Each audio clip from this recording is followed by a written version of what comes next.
Hello good morning welcome to my next blog. अनि आज चाहिँ मम्मी बाबा पाहाड जानुभएको हुन्छ कुल्यान पूजाको लागि। त्यही भएर मैले चाहिँ घरको सबै काम भ्याएर मम्मीको माथिको सानो भनेर करेसाबारीमा पानी हाल्न आएको थिएँ। अनि मैले सबैमा पानी हालेँ, तल झाडु पोछा सबै गरेर भ्याएँ आज मैले। नै त म खासै छिटो उठ्ने मान्छे त होइन। आज चाहिँ मम्मीको सानो करेसाबारी I'm going to show you।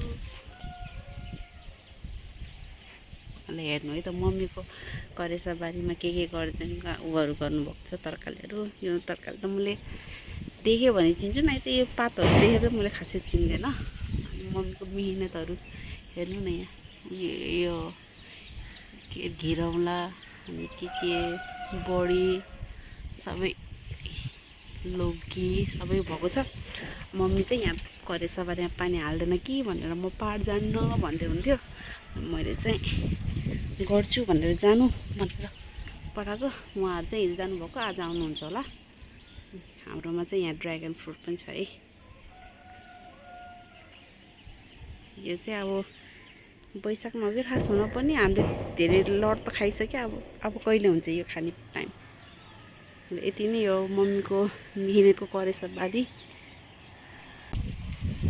र यसरी हाल्छु मैले अब पानी मेरो करेसाबारीमा। बिहानको फ्रेस हावामा पानी हाल्दाखेरिको छुट्टै रमाइलो हुँदो रहेछ। जे होस् ताजा ताजा आज चाहिँ हावा चाहिँ पहिलोचोटि खाएँ होला मैले बिहान उठेर। नै के छ मम्मी बाबाले मिहिनेत गर्नुभएको छ, हामी पनि गरेछौँ आफ्नो ठाउँमा। तर बिहान उठ्ने चाहिँ हामी गर्दैनौँ कि घरमा। नराम्रो चाहिँ नभन्नु होला है।